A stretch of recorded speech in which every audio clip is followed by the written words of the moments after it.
Olá, estamos em mais um programa ESD na TV. Nesta temporada estaremos estudando o tema A Ciência Espírita. O programa de hoje iremos tratar sobre a matéria e o espírito. Como convidados nós temos a Cristiane Novas. Tudo bom, Cristiane? Tudo bem? A Fernanda Giuliani. Tudo bom? E o nosso amigo André Siqueira. Olá a todos. André, para iniciar, nós temos uma questão muito simples. Podemos conhecer o princípio das coisas? É bom que a gente já começa com a simplicidade, vai ficando mais difícil aos poucos, não é isso mesmo? Então a gente pode dizer que esse programa não é um programa de perguntas e respostas, é um programa de tortura intelectual, né? Olha, durante algum tempo, acreditou-se que era possível conhecer o princípio das coisas. Com o advento de algumas reflexões sobre a natureza da informação, em particular, quando Einstein apresentou a ideia de que a velocidade da luz era o limite de transposição de informações, nós chegamos a uma dificuldade conceitual que é: nós não podemos ter acesso a informações anteriores à emissão de luz. E aqui estamos falando de luz no sentido de qualquer tipo de vibração, qualquer energia, qualquer onda de comunicação que está.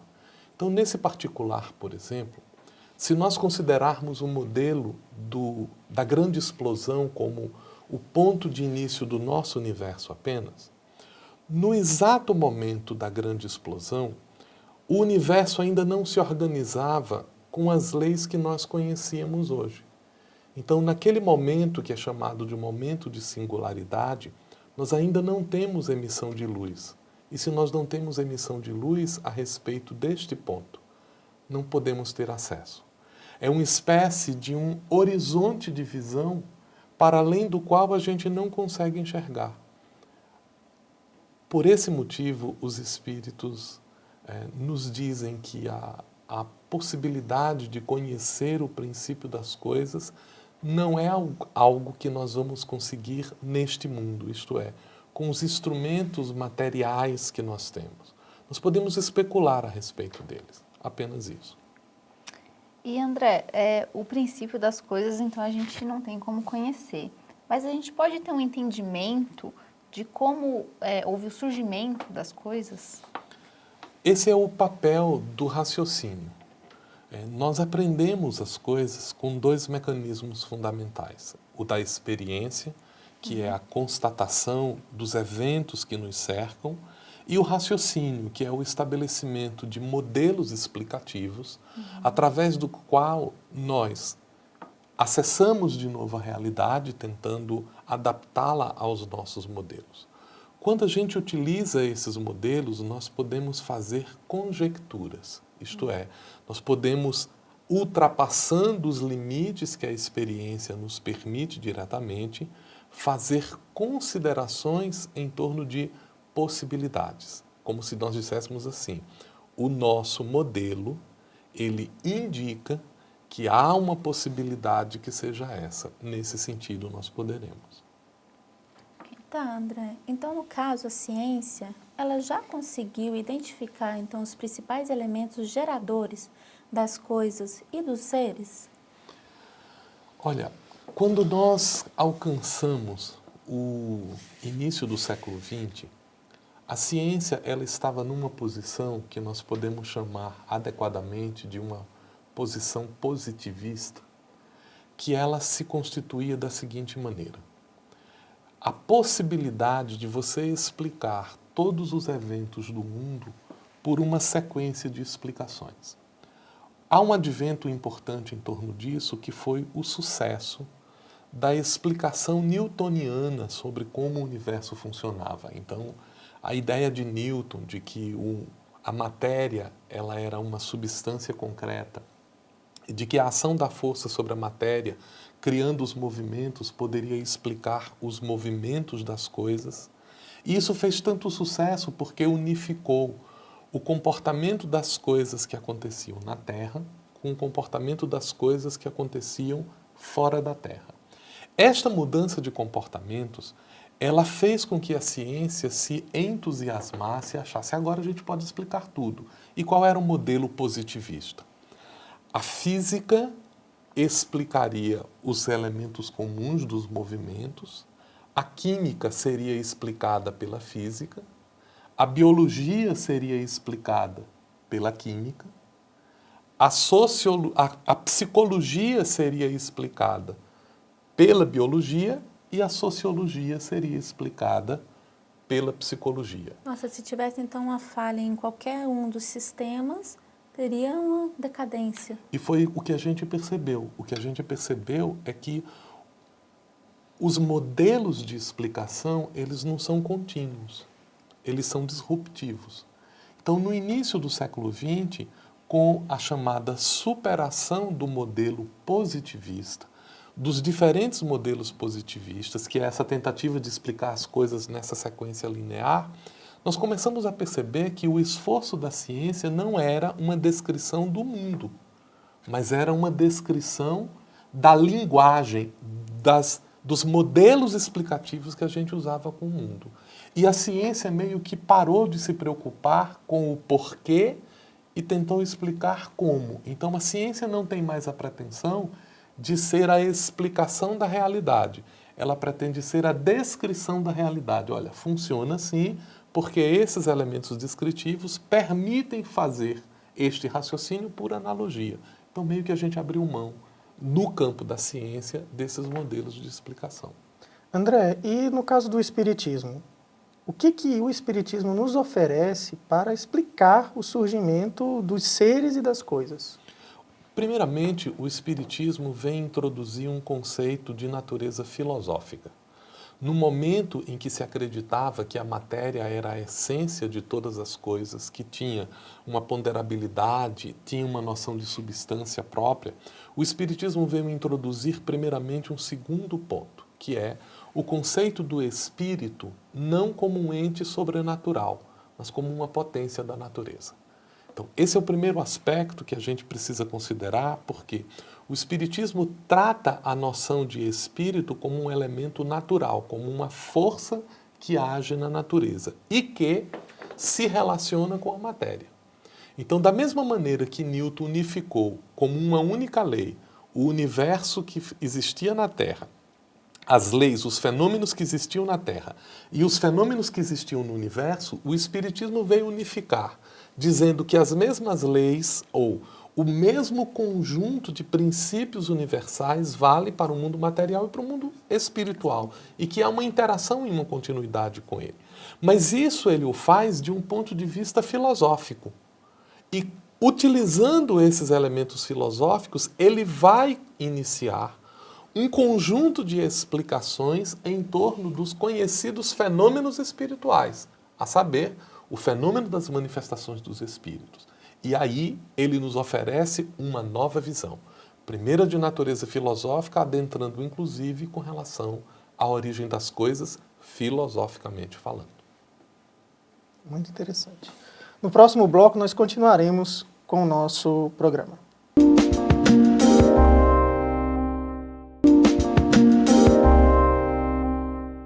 Estamos de volta com mais um programa ESD na TV.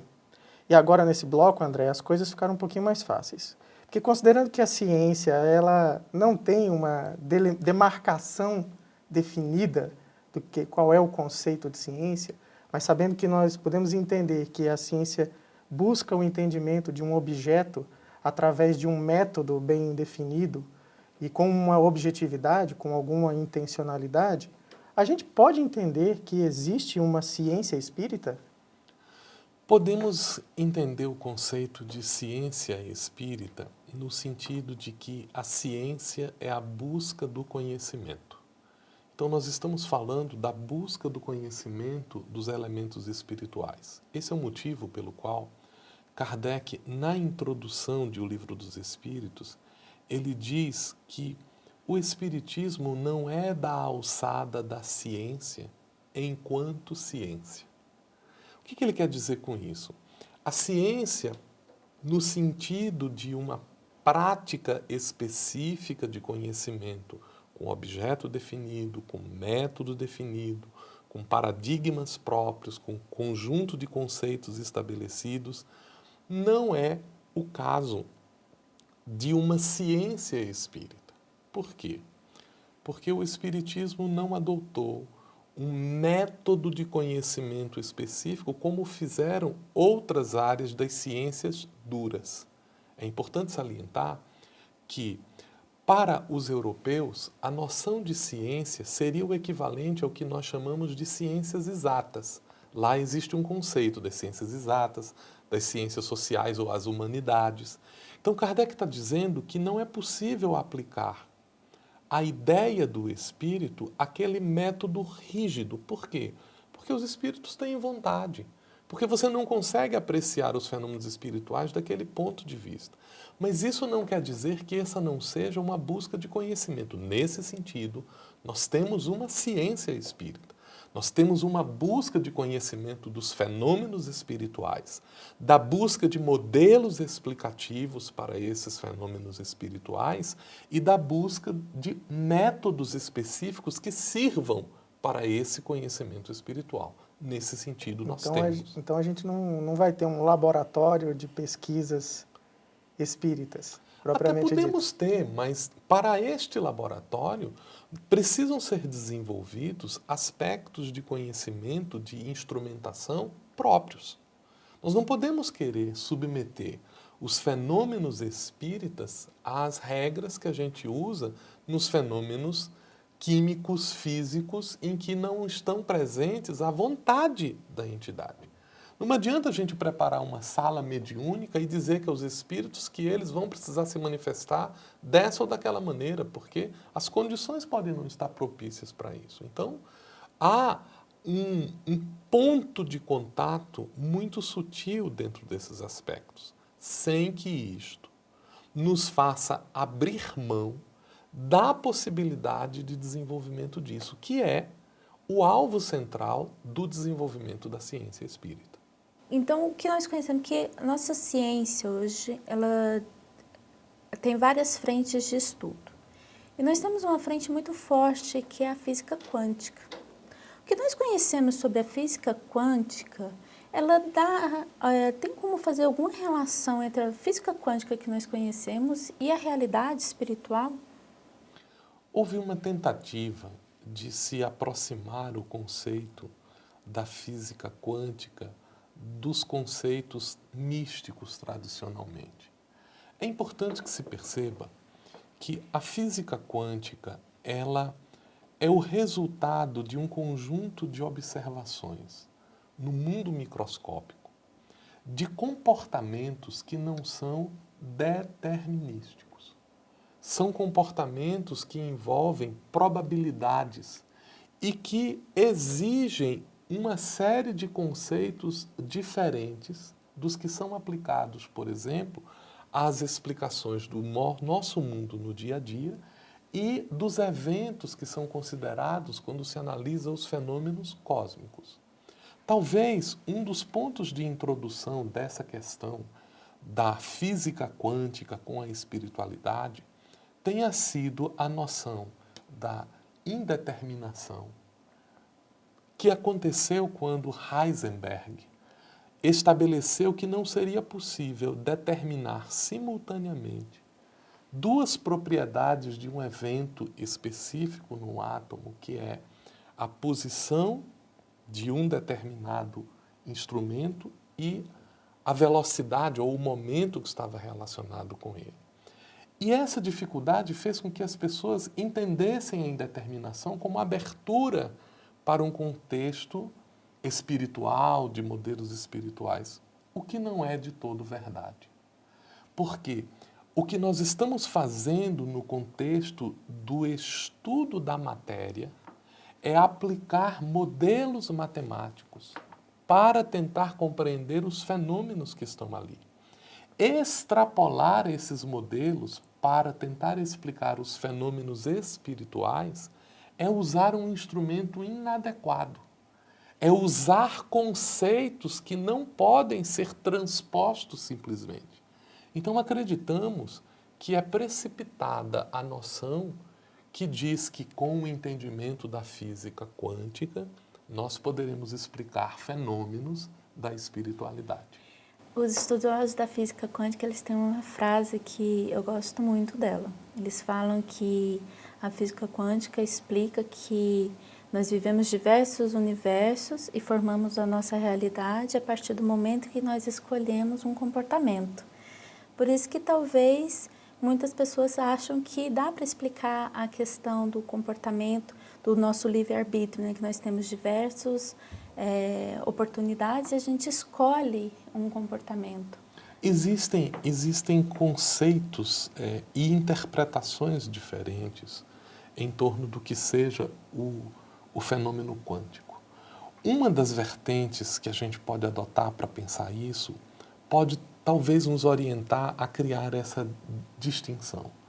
Imagine que a gente tem uma sala onde tem um monte de bola de encher.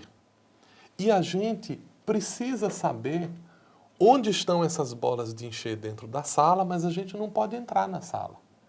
Aí o que a gente faz? A gente pega um cabo de vassoura, introduz dentro da sala e sai movendo o cabo de vassoura para tentando ver. Quando a gente sentir uma pancadinha no cabo de vassoura, é porque ali tem uma bola. Mas isso não é verdade, porque na hora que eu bato na bola e percebo que ela está ali, ela não está mais, porque eu acabei de afastá-la em torno daquele conceito. Então, o que se percebe dentro dessas leituras é que o modelo de observar o mundo altera o mundo. Porque o cabo de vassoura, quando tocou na bola, diz assim, olha, tinha uma bola aqui, mas ela não está mais aqui. Aconteceu uma mudança pelo fato de eu observar o que estava acontecendo. A extrapolação disso, querendo dizer que por isso o mundo espiritual não pode ser acessado, que por isso o mundo espiritual é feito de uma matéria específica, isso não cabe para a gente perceber desse modelo. Ou, para que caiba dentro dessa explicação, talvez nós precisássemos detalhar um pouco mais disso. Qual é o problema que nós temos hoje? O que é a matéria? Nós não sabemos responder ainda. Se nós não sabemos responder o que é a matéria em sua essência, pretender dizer o que é o espírito como um modelo explicativo é ir além dos limites de segurança que os instrumentos conceituais nos oferecem na atualidade. Como fazemos então? Tratamos o assunto de um ponto de vista filosófico. Assumimos o modelo, fazemos a axiomatização, isto é, postulamos, pedimos que se acreditem em alguns conceitos fundamentais para, a partir desse, tentarmos explicar algumas coisas em torno disso. Esse é o procedimento natural da construção de qualquer conhecimento. André, você falou da questão da matéria, né? Como que o Espiritismo ele define, então, a matéria? É muito curioso esse aspecto, porque quando nós chegamos no século XIX, o conceito de matéria era aquilo que tem massa, ocupa lugar no espaço, tem uma extensão, tem uma série de propriedades. Allan Kardec perguntou aos espíritos se esse conceito correspondia à ideia de matéria. E os espíritos disseram assim, olha, esse é o conceito de matéria que vocês compreendem como matéria. Mas a matéria existe em estados tais que são completamente diferentes disso daqui. O que aconteceu com isso? O Espiritismo, ele não completando o trabalho que é da ciência. Quando Kardec perguntou aos espíritos, e que definição podeis dar de matéria? Eles não fizeram tratados matemáticos. Eles não esclareceram aspectos detalhados que são da alçada da ciência. O que os espíritos disseram? O espírito é o elemento sobre o qual o espírito atua e do qual ele se serve. Então, eles deram uma metadefinição do que era a matéria. Mas esclareceram que ela existia em condições tais que seriam diferentes daquilo que a gente compreendia como matéria. Quando, em 1905, Einstein começou a analisar a ideia da luz e descobriu que havia uma conexão entre energia e matéria, um dos elementos centrais que apareceu é que o nosso conceito de matéria como algo que tem substância desapareceu. nós começamos a entender a própria propriedade da massa da matéria através dos modelos, por exemplo, de Higgs, como sendo uma propriedade que é dada à matéria. Então nós estamos com uma ruptura muito importante. O conceito materialista, o conceito de que a matéria era um ente fundamental, que era o conceito vigente no século XIX, ele superou-se e ele desenvolveu um novo conceito de matéria. Um conceito que fala da matéria como aquilo que tem propriedades diferentes das que existiam no século XIX. Esse é o entendimento que o Espiritismo apresentou sobre a matéria e com o qual nós estamos convivendo hoje, obviamente, com os avanços que o entendimento da ciência nos trouxe. Mas tem uma matéria que causa uma grande polêmica, que é a matéria escura. Sobre ela, o que você poderia dizer para a gente? Sinceramente, nada. Veja, a matéria escura, ela é chamada dessa maneira porque os cálculos que se faz em torno da quantidade de massa existente no universo apontam, do ponto de vista matemático, que o universo tem muito mais massa do que aqueles que nós conseguimos perceber tradicionalmente. Então, se passou a chamar como matéria escura a esta quantidade que não está sendo acessível diretamente aos instrumentos que a gente está trabalhando. Essas são considerações, vamos dizer assim, ainda de natureza hipotética, que existem indicações em relação à existência dela, que existem elementos que estão funcionando em torno disso daqui, mas cujo conhecimento, perdoe-me, ultrapassa a minha capacidade de detalhar e de compreender no momento em que nós estamos em torno desse assunto. André, então, considerando que as ciências, elas estudam a natureza da matéria do ponto de vista físico, do ponto de vista duro, e a ciência espírita estudaria o espírito, a natureza do espírito, as relações com isso, que relações a gente pode estabelecer entre os dois resultados, né? Entre os resultados da ciência material e os resultados da ciência espírita? Kardec tentou responder isso, Ismael, na forma como ele estruturou o livro fundamental do Espiritismo, o primeiro deles, que é um tratado de filosofia espírita chamada O Livro dos Espíritos, no qual ele submete aos espíritos um conjunto de perguntas e o divide em 4 partes. A primeira, sobre os elementos gerais do universo, onde está, por exemplo, o que nós estamos discutindo sobre o espírito e a matéria. O que Kardec faz é tentar esclarecer, de um ponto de vista conceitual, que elementos existem. Então, isso nós vamos chamar de uma ontologia espírita. O conjunto das coisas que existem. O estudo das coisas que existem. Qual é a resposta? Deus, Espírito e Matéria. Para tentar entender as relações entre eles, Kardec compreendeu o Espírito como um princípio inteligente, isto é, aquele princípio capaz de desenvolver conhecimento. Como este elemento, na concepção filosófica espírita, ele é um elemento primário, isto é, ele é o elemento mais importante, ele é o elemento central do processo, do ponto de vista espírita. Então ele começou a analisar todas as oportunidades que o espírito tem no seu processo de aprendizado.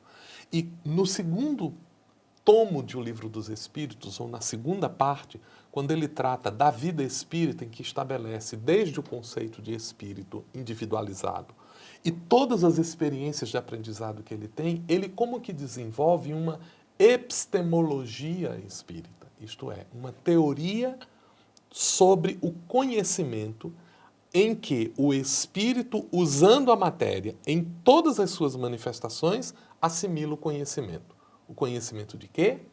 Das leis universais. Então ele abre a terceira parte, relacionando que natureza são essas leis universais. Os espíritos dizem, ora, se existem dois elementos centrais do universo, essas leis alcançam esses 2 elementos, as leis materiais e as leis espirituais. E aí Kardec, na 4ª parte, ele diz assim, mas essas leis, como é que elas se tocam? elas se tocam nas consequências que acontecem para o mundo espiritual. Então é nesse ponto que o Espiritismo, a partir de uma concepção filosófica, usando a ciência material e a ciência espiritual, pretende mostrar que nós somos estudantes das leis do universo e que precisaremos agir de acordo com essas leis. Muito interessante, André. Voltamos logo com mais ESD na TV.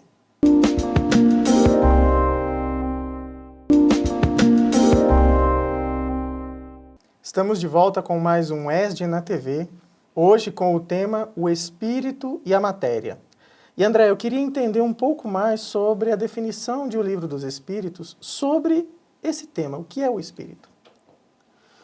O Espírito, ele é compreendido na primeira parte de O Livro dos Espíritos como um dos elementos gerais do universo. Em particular, o elemento que é definido como o princípio inteligente. O princípio inteligente é compreendido aqui como o elemento capaz de desenvolver conhecimento e aprendizado, que é capaz de trazer elementos de inteligência, de ampliar-se em torno disso. Esse é o entendimento que a gente tem com a primeira definição de espírito, que é o espírito com E minúsculo. Depois Kardec, no Livro dos Espíritos, era justamente a minha pergunta, porque ele, na primeira parte ele começa espírito com E minúsculo e depois ele já se referencia ao espírito com E maiúsculo. Você poderia explicar essa diferença para a gente? É oportuno. Kardec nota logo no início da segunda parte do Livro dos Espíritos, ele esclarece que se na primeira parte, quando ele trata sobre os elementos que existem no universo, ele fala de espírito como princípio inteligente, na segunda parte, ele tratará da individualidade. Isto é, ao longo do processo de aprendizado, de assimilação das leis que regem o universo, esse princípio inteligente ele adquire consciência. Isto é, ele é capaz de referir-se a si próprio. Ele é capaz de referir-se ao mundo como uma representação. E ele é capaz de ter consciência disso. A esse conjunto de coisas, Kardec chamou de espírito com E maiúsculo, os seres que individualmente se consolidaram e que estão experimentando o seu processo de evolução contínua. É essa a diferença entre espírito com E minúsculo, princípio elementar do universo, espírito com E maiúsculo, individualidade que sobrevive à morte e dá prosseguimento à sua evolução e progresso. Até chegou, no momento assim se confunde, né? Porque houve um questionamento, e a inteligência? Né? Então, se o espírito seria inteligência, na verdade, ela é um atributo, né, do espírito. Sim, né? Então... sim. Nesse sentido, Kardec tenta esclarecer a questão e até eles dizem assim, olha, para vós é como se eles fossem o mesmo elemento. Entendi. E André, é possível a gente compreender um pouco desse processo de evolução, dessa transformação entre princípio inteligente, princípio espiritual, até a individualização? Lembram que Kardec, quando faz a pergunta sobre o que é a matéria, os espíritos dizem que ela existe de maneira que a gente não compreenderia, que não teria as propriedades que existiam no século XIX. E quando ele pede para ele definir o que é matéria, ele diz é o elemento do qual o espírito se serve e sobre o qual atua. Essa é a chave para a gente entender o processo de desenvolvimento. O princípio espiritual, em contato com o elemento material, ele vai assimilando as regras do universo. É assim que começa o princípio do aprendizado. À medida que ele vai experimentando isso, ele vai adquirindo o entendimento dessas leis. Até o instante em que o funcionamento dessas leis se inscreve nele. Quando essas leis se inscrevem nele, surge a consciência. A consciência é o resultado deste processo de automatismo de compreensões, de entendimento de como as leis funcionam pela experiência pela qual o espírito passou. E é nesse instante, no surgimento da consciência, que acontece a transição entre o princípio inteligente e o ser individualizado. O livro Evolução em Dois Mundos, de André Luiz, é uma explicação detalhada deste processo ao qual nos referimos. Muito interessante.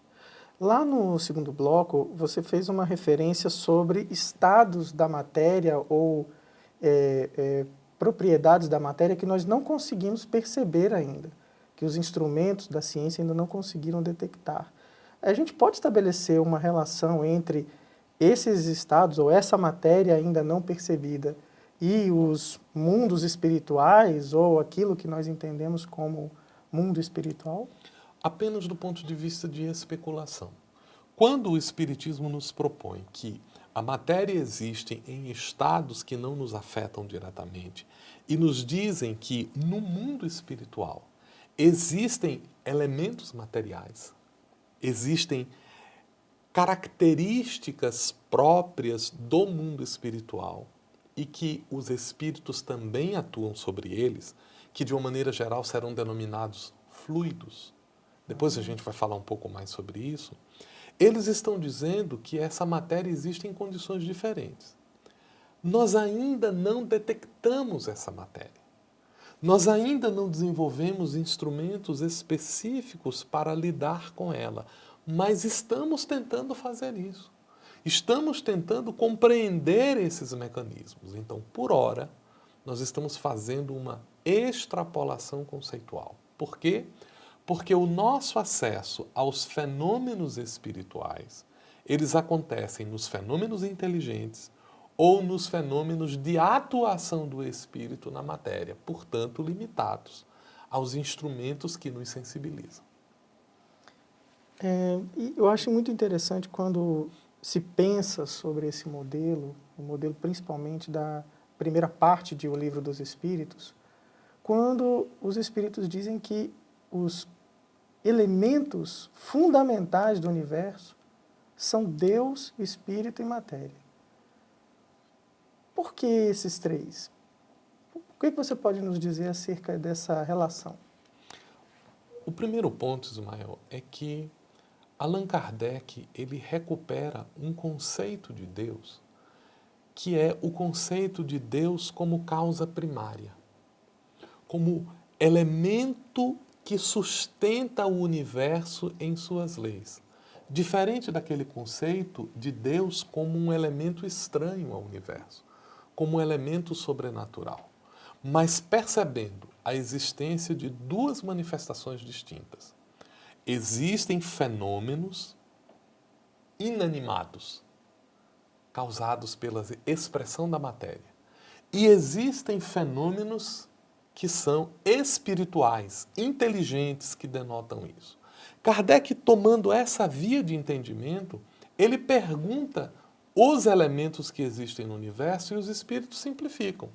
Deus, a inteligência suprema, causa primária de tudo, o princípio inteligente, que é o potencial que vai aprender as leis do universo e que, no final das contas, constituirá a individualidade que nós somos, e a matéria, o elemento do qual esse princípio se serve e sobre o qual ele atua. Então, eles facilitaram uma teoria das coisas que existem no universo em três elementos extremamente simples. Essa é a proposta conceitual que o Espiritismo nos apresenta. E muito bela, né? Muito bela. André, mas eu tenho uma dúvida. Porque eu sempre ouvi falar dessa divisão de Deus, a matéria e o espírito, mas eu tenho uma dúvida. A matéria um dia vai evoluir para princípio inteligente, vai virar espírito, ou matéria vai ser sempre matéria? Dentro da concepção filosófica que o Espiritismo propõe, são elementos distintos. É importante que a gente compreenda que nós ainda não sabemos o que a matéria é em sua essência e muito menos o que o espírito é em sua essência. Então, neste momento, no estágio conceitual que nós estamos, nós os trataremos como elementos completamente distintos. Desse ponto de vista, não há uma conversão de um elemento material em um elemento espiritual. A matéria é um instrumento sobre o qual o princípio espiritual, o espírito, atua e do qual ele se serve para o aprendizado das leis divinas. Um é essencial, o espírito, o outro instrumental, a matéria. Distintos, porém. Gente, esse assunto é muito interessante e nós vamos dar continuidade a ele no nosso próximo encontro do ESD na TV. Nós agradecemos a presença da Cristiane, do André e da Fernanda e contamos com a sua presença no nosso próximo programa.